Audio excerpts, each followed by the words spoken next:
Giovanni Ayala. Así es que se canta, hijueputa.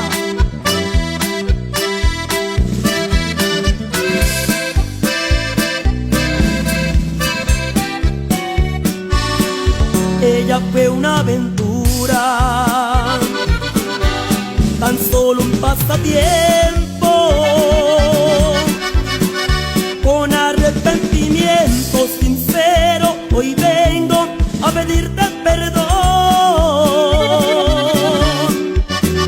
De rodillas te pido, te ruego, te digo que regreses conmigo, que no te he olvidado, que te extrañan mis manos.